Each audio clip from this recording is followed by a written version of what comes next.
ہمارے حضرت مرشد عالم رحمۃ اللہ علیہ کے ایک مرید تھے، عالم تھے، مسلم شریف پڑھاتے تھے. انہوں نے زندگی کے کوئی 25 سال مسلم شریف پڑھائی تھی.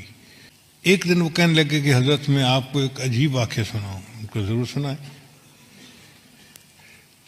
کہنے لگے کہ دارالعلوم دیوبند میں سعودی عرب سے ایک جماعت آئی علماء کی، 3 یا 4 بندے تھے، اور انہوں نے آ کے محتمم صاحب کو کہا کہ ہم ایک علمی مسئلہ ڈسکس کرنے کے لیے آپ کے پاس آئے ہیں. محتمم صاحب نے پوچھا کون سا مسئلہ؟ وہ کہنے لگے اس لیے کہ ہم سے پہلے سعودی عرب کے اوپر ترکوں کا قبضہ تھا، اور ترکوں نے قبروں کے اوپر بڑے گنبد بنائے ہوئے تھے اور کمرے بنائے ہوئے تھے اور عمارتیں بنائی ہوئی تھیں. تو ہم نے حدیث مبارکہ پڑھی جس سے ثابت ہوتا ہے کہ بناء علی القبور کی اجازت نہیں ہے. یعنی قبر کے اوپر آپ عمارت نہیں بنا سکتے. اس لیے سنت عمل یہی ہے کہ قبر کھلے آسمان کے نیچے ہو، اس کے اوپر کوئی کمرہ، کوئی کبہ ایسا نہیں بنانی چاہیے. تو جنت بقیع میں جتنے کبے بنے ہوئے تھے ہم نے سب گرا دیے. اب مسئلہ آیا گنبد خضرا کا. تو کچھ علماء کہتے ہیں کہ حدیث مبارکہ کی روشنی میں ہمیں گنبد خضرا کو بھی گرا دینا چاہیے. تو ہم نے جو بادشاہ ہے اس کو اپنی ریکمنڈیشن دیں.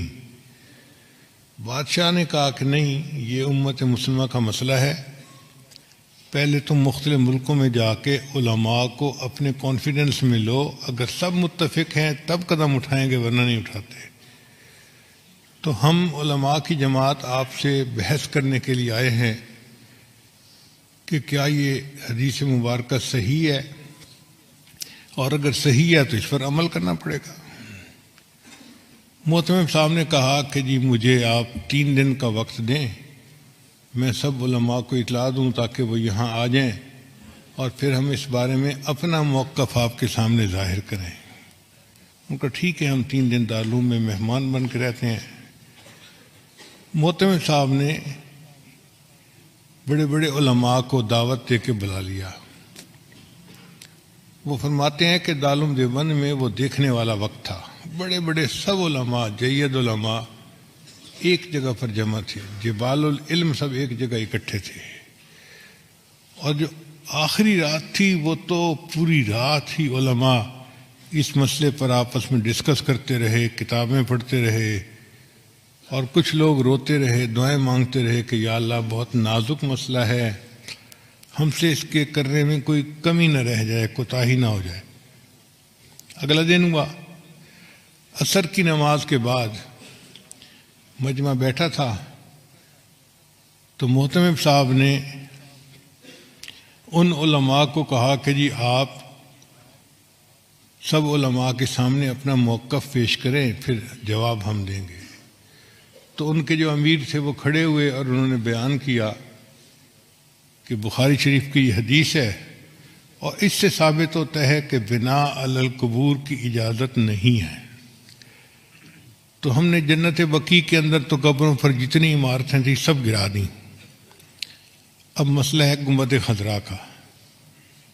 تو ہم آپ لوگوں سے یہ پوچھنے آئے ہیں کہ بتائیں کیا اس حدیث کے اوپر آپ کو کوئی اعتراض ہے، کوئی جرح ہے کسی راوی کے اوپر، یا کوئی کمی کسی طرح کی بھی ہو، کوئی شغم ہو تو بتائیں.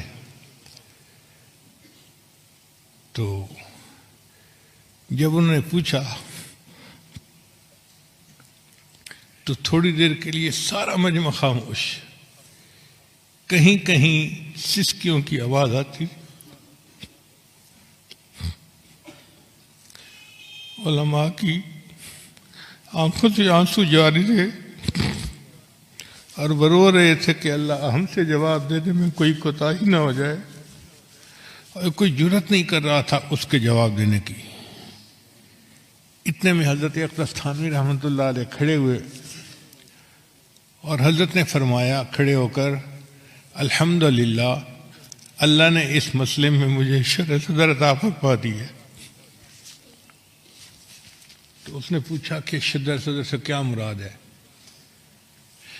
حضرت نے فرمایا کہ شرح صدر یہ کہ یہ حدیث بالکل صحیح ہے، اس کے کسی راوی کے اوپر کوئی اعتراض نہیں ہے، کوئی جرح نہیں ہے، اور ہر لحاظ سے یہ حدیث صحیح بھی ہے سند متصل کے ساتھ، اور صحیح مضبوط ہے مضمون اس کا۔ تو جو ان کے امیر تھے وہ کہنے لگے کہ اس کا مطلب یہ ہوا کہ اگر یہ حدیث صحیح ہے تو پھر تو نص ہو گئی، اس کے اوپر عمل کرنا ہمارے لیے ضروری ہو گیا، تو کیا ہم گنبد خضرا گرا سکتے ہیں؟ تو حضرت تھانوی رحمۃ اللہ نے جواب دیا، یہی تو شرح صدر ہے جو اللہ نے مجھے عطا فرما دیا، حدیث بھی صحیح ہے لیکن آپ گنبد خضرا کو گرا نہیں سکتے۔ اس نے کہا آپ کیسی باتیں کر رہے ہیں، جب حدیث صحیح ہے تو پھر اس گنبد خضرا کو گرانے میں رکاوٹ کیا ہے؟